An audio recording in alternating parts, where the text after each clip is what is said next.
అందరికీ నమస్కారం అండి. Welcome to Hanif thoughts YouTube channel. ఈరోజు వచ్చేసి ఒక బుక్ గురించి ఎక్స్ప్లెయిన్ చేద్దాం అనుకుంటున్నాను. ఈ పుస్తకాన్ని నేను చాలా సంవత్సరాల క్రితం చదవడం జరిగింది. బుక్ పేరేంటంటే ది ఫౌంటైన్ హెడ్.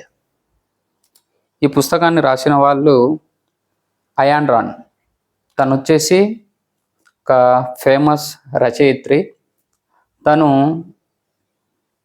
పుట్టిన స్థలం వచ్చేసి రష్యా. అక్కడి నుంచి అమెరికాకు వలస వెళ్ళడం జరిగింది. ఈమె రాసినటువంటి పుస్తకాలలో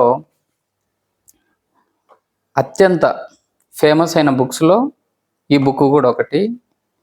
దీంతోపాటు ఈవిడ రాసిన ఇంకొక బుక్ కూడా చాలా ఫేమస్. ఆ బుక్ పేరు వచ్చేసి అట్లాస్ షగడ్ అంటారు. ప్రస్తుతానికైతే ఆవిడ అయాన్ రాండ్ రాసినటువంటి ఈ బుక్ ది ఫౌంటైన్ హెడ్ గురించి, అందులో ఉన్నటువంటి ఫిలాసఫీ గురించి ఈరోజు డిస్కస్ చేద్దాం అనుకుంటున్నాను. మనకు అయాన్ రాండ్ రాసినటువంటి ది ఫౌంటైన్ హెడ్ బుక్ అనగానే కొంచెం పుస్తక జ్ఞానము, పుస్తకాలతో పరిచయం ఉన్న వాళ్ళకు బాగా తెలిసిన పేరు రామ్ గోపాల్ వర్మ. ఎందుకంటే ఆయన ఏదైనా ఇంటర్వ్యూలో మాట్లాడేటప్పుడు, ఏదైనా డిస్కషన్ చేసేటప్పుడు ఈ పుస్తకం గురించి, అయాన్ రాండ్ గురించి ఎక్కువగా డిబేట్స్లో మాట్లాడుతుంటారు. మనకి ఇక్కడ ఉన్నటువంటి సెలబ్రిటీస్లో ముఖ్యంగా కేటీఆర్ గారు, రాజమౌళి గారు, అలాగే మెట్ ప్లస్ ఓనర్ ఎవరైతే ఉన్నారో ఆయన, వీళ్ళందరూ కూడా వేరు వేరు సందర్భాల్లో మీకు నచ్చిన పుస్తకం ఏంటి అన్నప్పుడు మొదట చెప్పిన బుక్ పేరు ది ఫౌంటైన్ హెడ్. మరి ఏముందయ్యా ఈ బుక్లో అంతగా అంటే, ప్రపంచమంతా ఒకవైపు వెళ్తుంటే ఈవిడ పుస్తకంలో ఉన్న ఫిలాసఫీ ఇంకొక వైపు ఉంది. మనందరికీ చిన్నప్పటి నుంచి మత గ్రంథాలు కానివ్వండి, మన గురువులు కానివ్వండి, లేకపోతే మన తల్లిదండ్రులు కానివ్వండి, మనకొక ఫిలాసఫీని చిన్నప్పటి నుంచి చెప్తూ ఉంటారు. అదేంటంటే అందరితో మంచిగా ఉండాలి, అందరికీ సహాయం చేయాలి, ఎవరికి ఇబ్బంది పెట్టకూడదు, పరుల కోసం మనం బతకాలి అనేది మత గ్రంథాలు కావచ్చు, మన తల్లిదండ్రులు కావచ్చు, గురువులు కావచ్చు, అందరూ చెప్పే ఫిలాసఫీ ఇది. అయాన్ రాండ్ రాసినటువంటి ఈ ఫౌంటైన్ హెడ్ పుస్తకంలో ప్రపంచం చెప్పినటువంటి ఫిలాసఫీకి పూర్తిగా వ్యతిరేకమైనటువంటి ఫిలాసఫీ చెప్పడం జరిగింది. ఈ ఫిలాసఫీ పేరే ఆబ్జెక్టివిజం. ఈ ఫిలాసఫీ ఏం చెప్తుందంటే, నీకు నచ్చినట్టు బతుకు, నీకు ఎలా అనిపిస్తే అలా బతుకు, నీ స్వార్థం కోసం మాత్రమే బతుకు అని చెప్తుంది. కొన్ని మంచి విషయాలు, కొన్ని చెడ్డ విషయాల గురించి డిస్కస్ చేసేటప్పుడు, అంటే మంచి ఎలాగుంటుందో మంచి మాత్రమే కాకుండా మంచికి ఆపోజిట్గా చెడు ఉంటుంది. అంటే ఇప్పుడు దేవుడు ఉన్నారంటే దయ్యము, మంచి ఉందంటే చెడు, గురువు ఉన్నారంటే చెడగొట్టే వాళ్ళు ఉన్నారు. ఇలా ప్రతిదానికి కూడా ఒక ఆపోజిట్ వర్డ్ అనేది మనకు ఖచ్చితంగా మనకు తెలుసు. అంటే పాజిటివ్, మన భూమి మీద పాజిటివ్ ఎలా ఉందో నెగిటివ్ కూడా అలాగే ఉంది. బట్ అయాన్ రాండ్ ఏం చెప్తారంటే, ఇక్కడ మనం అనుకున్నటువంటి ప్రతి పాయింట్లో కూడా మీరు చూసే విధానంలోనే తప్పు ఉంది. ఇక్కడ మీరు మంచి అంటున్న విషయము ప్రతిసారి మంచి కాదు, మీరు చెడు అనుకుంటున్న ప్రతి విషయము చెడు కాదు. ఇప్పుడు మనము కోపము, శాంతము, ఈ రెండు పదాలు తీసుకుంటే ఎవరైనా సరే కోపం మంచిది కాదు, శాంతంగా ఉండడం మంచిది అని చెప్తారు. ఇక్కడ సరే కోపం మంచిది కాదు అన్నప్పుడు, మీ మీద ఏదైనా ఒక అటాక్ జరిగింది, ఎవరో దారిన వెళ్తున్న వ్యక్తి వచ్చి మిమ్మల్ని అడ్డగిస్తున్నాడు, లేదంటే కొట్టడానికి ప్రయత్నిస్తున్నాడు, మీరు శాంతంగా ఉండి అక్కడే నిలబడితే మీకేమవుతుంది? కొట్టేసి వెళ్ళిపోతాడు. మీకు ఒకవేళ కోపం రాకపోయినా కూడా కోపం నటించడమో, లేకపోతే నిజంగా కోపం వచ్చింది, కోపం వచ్చి అతన్ని కొట్టడం వల్ల ఏమవుతుందంటే అతను వెనక్కి వెళ్ళిపోవడం అనేది జరిగింది. ఇక్కడ పాయింట్ అంటే, ఇప్పుడు మీకు కోపంగా ఉండడం వల్ల మేలు జరిగిందా, శాంతంగా ఉండడం వల్ల మేలు జరిగిందా? అదేవిధంగా మంచి చెడు, నలుగురితో మీరు మంచిగా ఉన్నారు, ఎవరితో కూడా చెడుగా లేరు. ఇక్కడ ఏమవుతుందంటే మిమ్మల్ని ఒక మూర్ఖుడిలా జమగడతారు. మిమ్మల్ని వాడు మంచివాడు కాబట్టి ఏదైనా సరే సహాయం చేస్తాడనే ఉద్దేశంతో ప్రతిసారి వాళ్ళకి ఇబ్బంది వచ్చిన ప్రతిసారి కూడా మీ సహాయం కోసం ఎదురు చూస్తారు. మీరు ఒకసారి 2 సార్లు సహాయం చేస్తే ఓకే. ప్రతిసారి మీరు ఇలా సహాయం చేసుకుంటూ పోతే మీకంటూ ఉన్నటువంటి ఇక్కడ ఆనందం అనేది ఆవిరైపోతుంది. ఈ మంచి చేయడం వల్ల మీరు చాలా విషయాలను కోల్పోవడం జరుగుతుంది. మీకున్నటువంటి సంతోషాలు కూడా ఈ మంచి చేయాలనే ఒక ఆలోచనలో మీరు కోల్పోవడం జరుగుతుంది. నేను చెప్పే పాయింట్స్ మీకు అర్థమవుతున్నాయి అనుకుంటున్నాను. ఇక్కడ మనకు భూమి మీద ప్రతి టాపిక్, ప్రతి విషయంలో ఇది మంచి, ఇది చెడు, కోపంగా ఉంటే చెడు జరుగుతుంది, మంచిగా ఉంటే మేలు జరుగుతుంది. గురువులకు మనం ఎప్పుడు ఖచ్చితంగా వినయంగా ఉండాలి, ఇలా మనం వింటూ ఉంటాం కదా. ప్రతి పాయింట్ కూడా ఆపోజిట్ పాయింట్లో కూడా కొన్ని మంచి లక్షణాలు అనేటివి ఉంటాయనేది అయాన్ రాడ్ చెప్పేటువంటి ఒక ముఖ్య పాయింట్. సేమ్ ఇదే పాయింట్ని బేస్ చేసుకొని అయాన్ రాడ్ బుక్ కూడా ఉంటుంది. కాకపోతే ఏంటంటే అయాన్ రాడ్ రాసినటువంటి బుక్కే మనకు చాలా పాతది. అందులో ఉన్నటువంటి విషయాలను తీసుకొని ఇప్పుడు నేను చెప్పినటువంటి మహర్షి మూవీ కావచ్చు, అలాగే రామ్ గోపాల్ వర్మ గారు రాసినటువంటి చాలా పుస్తకాలు కావచ్చు, లేకపోతే ఆయన తీసిన చాలా సినిమాలలో కూడా చాలా సందర్భాలలో ఈ పుస్తకంలో ఉన్నటువంటి కొన్ని సన్నివేశాలు మనం గమనించవచ్చు.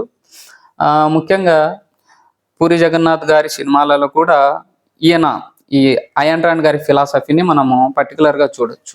బిజినెస్ మ్యాన్ మూవీలో లాస్ట్ డైలాగ్ ఒకటి ఉంటుంది, నీకోసం నువ్వు బతుకు, నీకంటూ గోల్ లేకపోతే చచ్చిపో అనేది. సేమ్ ఆయన బిజినెస్ మ్యాన్ మూవీలో ఏదైతే లాస్ట్ డైలాగ్ చెప్పాడో ఈ కంప్లీట్ డైలాగ్నే మనము అయాన్ రాడ్ గారు రాసినటువంటి ఈ బుక్ యొక్క సమ్మరీ అని చెప్పవచ్చు. అండ్ ఇంకోటి, ఈ పుస్తకంలో ఉన్నటువంటి క్యారెక్టర్ పేరు హోవర్డ్ రార్క్. ఇతను వచ్చేసి ఒక ఆర్కిటెక్ట్. అతను కాలేజీలో చదువుకునే రోజుల్లో ఆర్కిటెక్ట్ కాబట్టి కొన్ని ప్రాజెక్టు వర్క్, రిపోర్ట్స్ అవన్నీ తయారు చేయాల్సి ఉంటుంది. అక్కడ ఉన్నటువంటి టీచర్లు వచ్చేసి అప్పటి పాతకాలంలో ఉన్నటువంటి ఏవైతే ఆర్కిటెక్ట్ అక్కడ చేసినటువంటి పాత రకపు బిల్డింగ్స్ యొక్క నమూనాలు అయితే ఉన్నాయో వాటిని పోలినటువంటి డిజైన్స్ చేయమని చెప్పి అక్కడ ఉన్నటువంటి స్టూడెంట్స్కి చెప్పి ఉంటారు. అందరూ కూడా గురువులు చెప్పిన విధంగానే అక్కడ ఉన్నటువంటి టీచర్స్ ఏదైతే ఫాలో అవ్వమని చెప్పారో అదే విధంగా పాత తరపు బిల్డింగ్స్ యొక్క నమూనాలను, ఆ బ్లూ ప్రింట్స్ని తీసుకుని అదే విధంగా వాళ్ళు ప్రాక్టికల్స్ కోసం కట్టడము, రిపోర్ట్స్ తయారు చేయడం లాంటివి చేస్తుంటారు. బట్ ఇక్కడ హోవర్డ్ రార్క్ చేసే పని ఏంటంటే, ఎవరో కట్టిన దానిలాగా నేను ఎందుకు కడతాను, నాకు నచ్చినట్టుగా నేను కట్టుకుంటాను అని చెప్పేసి అప్పటి పాత తరపు ఉన్నటువంటి నమూనాలు ఏవైతే ఉన్నాయో వాటిని కంప్లీట్గా కాదని చెప్పి ఒక కొత్త రకంగా తనకు నచ్చిన విధంగా కొన్ని డిజైన్స్ తయారు చేసి టీచర్ల ముందు ప్రజెంట్ చేయడం అనేది జరుగుతుంది. ఇక్కడ టీచర్లకు హోవర్డ్ రార్క్ యొక్క విధానము నచ్చదు. తను గురువులకు అగైనెస్ట్గా చెప్పిన పని కాకుండా వేరే రకంగా చేస్తున్నాడు అని చెప్పేసి వాళ్ళు అతనికి కాలేజీ నుంచి బయటికి వెళ్ళామని చెప్పి వార్నింగ్ ఇవ్వడం అయితే జరుగుతుంది. దానికి అందుకు అతను, నాకు నచ్చినట్టు నేను బతకలేనప్పుడు, నాకు నచ్చినట్టుగా నేను డిజైన్ చేసుకోలేనప్పుడు మీరు చెప్పే టీచింగ్ ఏదైతే ఉందో నాకు అనవసరం అని చెప్పేసి ఆ ఆర్కిటెక్ట్ కోర్సును మధ్యలోనే ఆపేసి తను బయటికి రావడం అనేది జరుగుతుంది. ఇక్కడ పీటర్ అనే వ్యక్తి, ఇంకొక స్టూడెంట్ ఉంటాడు. తను టీచర్లు ఏ విధంగా అయితే చెప్పారో సేమ్ అదే విధంగా ఫాలో అవ్వడము, అదే విధంగా పద్ధతిలో చదవడం అంతా చేసి తను కూడా బయటికి రావడం అనేది జరుగుతుంది. ఇక్కడ మనం గమనించాల్సిన 2 విషయాలు, ఇక్కడ 2 స్టూడెంట్స్ ఉన్నారు. ఒకరు పీటరు, ఒకరు హోవర్డ్ రార్క్. పీటర్ వచ్చేసి టీచర్లు, గురువులు చెప్పిన ఏ విధమైతే ఉందో దాన్ని ఫాలో అయ్యి బయటకు వచ్చిన వ్యక్తి. హోవర్డ్ రార్క్ వచ్చేసి టీచర్లను కాదని నాకు నచ్చినట్టు నేను బతుకుతానని చెప్పి బయటకు వచ్చినటువంటి వ్యక్తి. మనం జనరల్గా చూసుకున్నా కూడా ఇలా టీచర్లను ఎదిరించి ఒక వ్యక్తి బయటకు వచ్చేసాడు, ఇంకొక వ్యక్తి వచ్చేసి గురువులు ఏం చెప్తే అది విన్నాడు అన్నప్పుడు అందరూ అనుకునే పాయింట్ ఏంటంటే, ఎవరైతే గురువు మాట వింటాడో అతను బాగుపడతాడు, గురువుల మాటలు ఎవరైతే విన్నారో అతను నాశనం అయిపోతాడు అనేది జనరల్గా అందరం మనం చెప్పుకునే విషయం. సో వీళ్ళిద్దరూ బయటకు వచ్చిన తర్వాత పీటర్ వచ్చేసి ఒక మంచి కంపెనీలో జాయిన్ అవుతాడు. అక్కడ సేమ్ ఇక్కడ టీచర్లు ఏవైతే నేర్పించినటువంటి పాత నమూనాలు, బ్లూ ప్రింట్లు ఉన్నాయో దాన్నే ఫాలో అవుతూ ఆర్కిటెక్ట్కి సంబంధించినటువంటి బిల్డింగ్లను కడుతూ, ఇంకొకటి ఏంటంటే అతని లౌకికంగా ఎలా ఉండాలి, ఒక కంపెనీలో తను ఒక చిన్న ఎంప్లాయీగా ముందు చేరిన తర్వాత అక్కడి నుండి పై స్థాయికి వెళ్ళడం కోసము లోపల చాలా రకాల అవన్నీ చేస్తూ కూడా స్టెప్ బై స్టెప్ అందరినీ అక్కడ ఉన్నటువంటి పై స్థాయి అధికారులను కిందికి నెట్టేస్తూ కొద్ది రోజులకు కంపెనీలో ఉన్నటువంటి CEO స్థాయి వరకు వెళ్ళగలుగుతాడు. చూసే వాళ్ళకు కూడా పీటర్ తల్లిదండ్రులు, పీటర్తో పాటు ఉన్నటువంటి స్నేహితులు అందరూ కూడా పీటర్ని చాలా పొగుడుతారు. ఎందుకంటే బాగా చదువుకున్నాడు, టీచర్లు చెప్పింది విన్నాడు, బయటికి వచ్చిన తర్వాత మంచి ఉద్యోగము, కొద్ది రోజుల అనతి కాలంలోనే ఒక కంపెనీలో మంచి స్థాయికి రావడము, చాలా సక్సెస్ఫుల్గా తన లైఫ్ని పీటర్ లీడ్ చేస్తున్నాడు. మరొక పక్క హోవర్డ్ రోర్క్ ఇక్కడ ఏం చేస్తున్నాడంటే బయటికి వచ్చిన తర్వాత వేరే కంపెనీలో వెళ్ళి జాయిన్ అవ్వడం జరిగింది. అక్కడ కూడా సేమ్, అక్కడ ఉన్నటువంటి ఎవరైతే ఓనర్స్, అతని కంపెనీకి సంబంధించిన ఓనర్స్ ఉన్నారో వాళ్ళు చెప్పిన రకంగా తను డిజైన్ అనేది చేయడానికి ఇష్టపడలేదు. వాళ్ళు కూడా అతన్ని అక్కడి నుంచి నువ్వు ఇక్కడ ఈ పని చేయడానికి పనికిరావు అని చెప్పేసి అతన్ని బయటికి పంపించడం జరిగింది. బయటికి వెళ్ళిన తర్వాత హోవర్డ్ రోర్క్ చాలా చోట్ల తిరగడము, చిన్న చిన్న హోటళ్లలో, టీ షాప్లలో పని చేసుకుంటూ ఉండడము, తనకు ఎవరైతే తను నచ్చినట్టు తనని బతకనివ్వట్లేదు అక్కడి నుంచి బయటికి రావడం, ఇలా ఒక అంటే చూడ్డానికి లో లెవెల్ లైఫ్ని లీడ్ చేస్తూ ఉన్నాడు. సో అలా ఫైనల్గా హోవర్డ్ రోర్క్ చిన్న చిన్న పనులు చేసుకుంటూ ఫైనల్గా ఒక ఆర్కిటెక్ట్ దగ్గరికి వెళ్ళడం జరుగుతుంది. ఆయన ఏంటంటే చాలా సీనియర్ మోస్ట్ ఆర్కిటెక్ట్, ఒకప్పుడు బాగా మంచి స్థాయిలో బతికి ఇప్పుడు ఒక దీన స్థితిలో తన కంపెనీ మొత్తము కొంచెం అప్పుల పాలై జస్ట్ ఏదో వ్యాపారం జరుగుతుంది అన్నట్టుగా ఉంటుంది. అతని దగ్గరికి వెళ్తాడు. అతని దగ్గరికి వెళ్ళేసి నేను మీ కంపెనీలో ఆర్కిటెక్ట్గా జాయిన్ అవుదాం అనుకుంటున్నాడంటే దానికి ఆయన ఓనర్ నవ్వి, ఆల్రెడీ నేను దివాలా తీసే పరిస్థితిలో ఉన్నాను, ఇప్పుడు నువ్వు వచ్చి ఈ కంపెనీలో చేరినా కూడా నేను నీకు జీతం ఇచ్చే పరిస్థితిలో లేనని చెప్తారు. అందుకు హోవర్డ్ రోర్క్ కూడా నాకు జీతం అవసరం లేదు, నాకు నచ్చినట్టు నేను బతకడానికి మీరు నాకు అవకాశం కల్పిస్తే చాలు, నాకు నచ్చినట్టుగా నేను డిజైన్లు చేసుకుంటూ ఉంటాను అని చెప్తాడు. సో ఎలాగో ఆల్రెడీ నష్టపోయిన కంపెనీ, పెద్దగా ఏం ఒరిగేదేమీ లేదు, జీతం కూడా ఇవ్వాల్సిన అవసరం లేదు కాబట్టి ఆయన ఓనర్ కూడా అందుకు ఓకే అని చెప్పి అతన్ని తీసుకోవడం అనేది జరుగుతుంది. సో ఇక్కడ తను ఇలా డిజైన్స్ చేసుకుంటూ అలాంటివన్నీ చేసుకుంటూ కూడా ఏదో తన సాధారణ లైఫ్ తను గడుపుతూ ఉంటాడు. మరొక పక్క పీటర్ మనం అనుకున్నట్టుగా చాలా పై స్థాయికి, అంటే తనకు విద్య రాకపోయినా, తను డిజైన్స్ చేయడం రాకపోయినా కూడా పై స్థాయికి వెళ్ళడం అనేది జరిగింది. వీళ్ళిద్దరూ కూడా కొన్ని సందర్భాల్లో అప్పుడప్పుడు బయట తారసపడినప్పుడు కొంచెం కలుసుకోవడం, మాట్లాడుకోవడం వంటివి కూడా జరుగుతుంటాయి. ఇక్కడ పీటర్ బాగా గుర్తించింది, బాగా తెలిసింది ఏంటంటే హోవర్డ్ రోర్క్ దగ్గర మంచి నాలెడ్జ్ ఉంది, మంచి పనితనం ఉంది, స్కిల్ ఉందన్న విషయము పీటర్కు బాగా తెలుసు. కాకపోతే కేవలం తనకున్నటువంటి ఒక యాటిట్యూడ్, నాకు నచ్చినట్టు నేను బతకాలనే ఒక ఈ ఫిలాసఫీ వల్ల తను అలా కింది స్థాయిలో ఉన్న విషయం తను బాగా గుర్తించాడు. సో తనకు ఏదైనా డిజైన్ల లోపాలు ఉన్నప్పుడు, తను ఏదైనా సరే కొంచెం ఏదైనా హెవీ కాంపిటీషన్ వచ్చి మంచి బల్క్ ఆర్డర్స్ వచ్చి ఏదైనా చేయాలనే ప్రయత్నం చేసినప్పుడు ఈ హోవర్డ్ రోర్క్ దగ్గరకు వచ్చేసి కావాల్సిన డిజైన్లను తీసుకొని తన కంపెనీలో తను చేసుకుంటూ వెళ్ళేవాడు. చూసే ఆఫీసు స్టాఫ్ కానివ్వండి, అక్కడ ఉన్నటువంటి కంపెనీ క్లయింట్స్ కానివ్వండి, ఇది పీటర్ కెటింగ్ యొక్క ఓన్ ప్లాన్ అన్నట్టుగా ఉండేది. హోవర్డ్ రోర్క్ కూడా దాని గురించి పెద్దగా పట్టించుకునేవాడు కాదు. ఇలా కొద్ది రోజులు గడిచిపోయిన తర్వాత సడన్గా ఒక పెద్ద ఆర్డర్ అనేది పీటర్ కెటింగ్ వస్తుంది. అప్పుడు కూడా చేయాల్సిన పరిస్థితుల్లో తను చేయలేకపోతాడు. తర్వాత హోవర్డ్ రోర్క్ కోసం మళ్ళీ రావడం అనేది జరుగుతుంది. ఇలాంటి సందర్భాల్లో హోవర్డ్ రోర్క్ వేరే పనుల వల్ల తను ఆ ప్రింట్ను చేయనని చెప్తాడు. బట్ ఇక్కడ ఏమవుతుందంటే హోవర్డ్ రోర్క్ ఒక కండిషన్ అనేది పెట్టడం జరుగుతుంది. ఇన్నిసార్లు నేను మీకు డిజైన్ చేసి ఇస్తున్నాను కదా, ఇన్ని రోజులు కూడా నేను నీకోసం డిజైన్ చేసి ఇవ్వట్లేదు, నేను హ్యాపీగా ఉండడం కోసమే నీకు డిజైన్స్ ఇచ్చాను.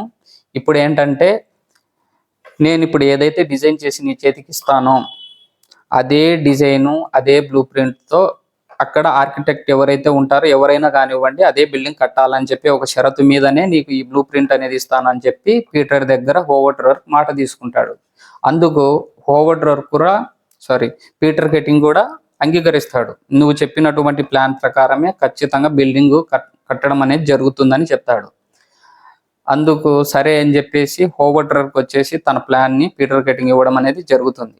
ఇక్కడ పీటర్ కెటింగ్ హోవర్డ్ రోర్క్ దగ్గర నుంచి తీసుకెళ్లినటువంటి బ్లూ ప్రింట్ని అక్కడ వాళ్ళు వాడాలని చూసినప్పుడు అక్కడ ఉన్నటువంటి పై స్థాయి అధికారులు, కంపెనీ పీటర్ కెటింగ్ యొక్క ఎవరైతే కంపెనీ పెద్దవాళ్ళు ఉన్నారో వాళ్ళు అందులో చిన్న చిన్న మార్పులు చేసి ఇదంతా మార్చేసి బిల్డింగ్ని కొంచెము వేరేగా తయారు చేయాలని చెప్పి పట్టుబడతారు. సో ఇక్కడ హోవర్డ్ రోర్క్ చెప్పిన పాయింట్కు అక్కడ వాళ్ళ CEO చెప్పిన పీటర్ కెటింగ్ యొక్క పై స్థాయి ఓనర్లు చెప్పిన మాటల వల్ల ఇతను చివరికి పీటర్ కెటింగ్ యొక్క ఓనర్ ఎవరైతే ఉన్నారో వారి మాటలను బట్టి కంపెనీ డిజైన్లో మార్పులు చేసి అలాగే బిల్డింగ్ కట్టడం అనేది జరుగుతుంది. ఇక్కడ ఇప్పుడు ఏమవుతుందంటే పీటర్ కిటింగ్ వచ్చేసి హోవర్డ్ రోర్క్ దగ్గర తీసుకున్న మాట తప్పడం జరిగింది. సో అందుకు బదులుగా హోవర్డ్ రోర్క్ ఏం చేస్తాడంటే ఏదైతే బిల్డింగ్ కట్టారో ఆ బిల్డింగ్ దగ్గరకు వెళ్ళేసి బాంబు పెట్టి ఆ బిల్డింగ్ని పేల్చేస్తాడు. బాంబు పెట్టి పేల్చేసిన తర్వాత ఇది ఒక పెద్ద దుమారంగా మారుతుంది. హోవర్డ్ రోర్క్ని పోలీసులు కస్టడీలోకి తీసుకోవడం జరుగుతుంది. అక్కడి నుంచి అతన్ని అరెస్ట్ చేసి కోర్టుకు తీసుకెళ్లడం జరుగుతుంది. ఇక్కడ వాదనలు కోర్టులో స్టార్ట్ అవుతాయి. కోర్టులో లాయర్లు కూడా అడుగుతారు హోవర్డ్ రోర్క్ను, ఎందుకు నువ్వు ఆ బిల్డింగ్ని కట్టినటువంటి బిల్డింగ్ని బాంబు పెట్టి పేల్చేసావు అని అడుగుతారు. దానికి హోవర్డ్ రోర్క్ ఏం చెప్తాడంటే, నేను ఆల్రెడీ పీటర్ కిట్టింగ్కు ముందే చెప్పాను, నా డిజైన్లో ఎటువంటి మార్పు జరిగినా కూడా నేను అంగీకరించాను. ఒకవేళ అటువంటి ఏ మార్పు జరిగినా కూడా దాన్ని నేను ఏదైనా చేస్తానని ముందే చెప్పానని చెప్తాడు. అందుకు పీటర్ కిట్టింగ్ కూడా అంగీకరిస్తాడు. సో దానివల్ల నేను బాంబు పెట్టి పేల్చడం జరిగిందని చెప్తాడు. ఇక్కడ అది యాక్చువల్గా వచ్చేసి ఆ బిల్డింగ్ ఎందుకు కడుతున్నారంటే అది అనాథ పిల్లల కోసం కడుతున్నటువంటి బిల్డింగ్. ఆ విషయం మీద కూడా హోవర్డ్ రోర్క్ను వాళ్ళు అడగడం అనేది జరుగుతుంది. ఇలా చిన్నపిల్లల మంచి కోసం కట్టిన బిల్డింగ్ కట్టడం కూడా అది కరెక్ట్ ఎలా అవుతుందని దానికి సంజాయిషిగా హోవర్డ్ రోర్క్ అనేది కొన్ని పాయింట్స్ అనేది నరేట్ చేస్తారు. ఆ పాయింట్స్ ఏవైతే ఉన్నాయో ఇప్పుడు నేను చెప్పబోయేటువంటి ఈ ఆబ్జెక్టివిజం అనే ఫిలాసఫీకి చాలా దగ్గరగా ఉన్నటువంటి పాయింట్స్. ఆయన చెప్పే ఫిలాసఫీ ఏంటంటే, ప్రపంచం ఎటుపోయినా పర్వాలేదు, ఎవడు ఏమైపోయినా పర్వాలేదు, నీకు నచ్చినట్టు బతుకు, నీ కోసం మాత్రమే బతుకు, ఒక గోల్ అంటూ పెట్టుకొని బతుకు. నువ్వు సంతోషంగా సుఖంగా లేనప్పుడు ప్రపంచంలో ఎవరు ఎలా అయిపోతే కూడా నీకు అవసరం లేదనేది ఆయన యొక్క ఫిలాసఫీ. సో ఈ బుక్ వచ్చేసి చాలా పెద్దది, చాలా పేజెస్ కూడా ఉంటాయి. నేను దాన్ని చాలా కుదించి చాలా సమ్మరీని చాలా తక్కువ చేసి చెప్తున్నాను. ఈ బుక్ బయటకు వచ్చిన తర్వాత చాలా మందికి ఈ బుక్ అనేది నచ్చింది. బట్ కొంతమందికి ఈ బుక్ అనేది కూడా దీని మీద కూడా చాలా వ్యతిరేకంగా కూడా జరిగింది. మీకు ఎవరికైతే లైఫ్లో ఎదగాలి, కొంచెం బాగుండాలి, కొంచెం ఏదైనా చేయాలి అనుకున్నటువంటి ఒక మోటివేషన్ కావాలనుకున్న ప్రతి ఒక్కరు కూడా ఈ బుక్ను మీరు ఆర్డర్లో పెట్టుకుని చదవచ్చు. ఈ బుక్ మొత్తం కూడా ఇంగ్లీష్లోనే ఉంటుంది. మేబీ ఈ మధ్యన ఎవరో ఒక తెలుగు రైటర్ కూడా దీన్ని అనువదించడం అనేది జరిగిందని కూడా చెప్తున్నారు. వీలైతే ఒకసారి మీరు కూడా ఈ బుక్ను ఒకసారి చదివి చూడండి. అంతేనండి. ఇంకా వేరే ఏదైనా మంచి ఒక బుక్ సమ్మరీతో ఇంకొకసారి మళ్ళీ ఒకసారి కలుద్దాం. Thank you.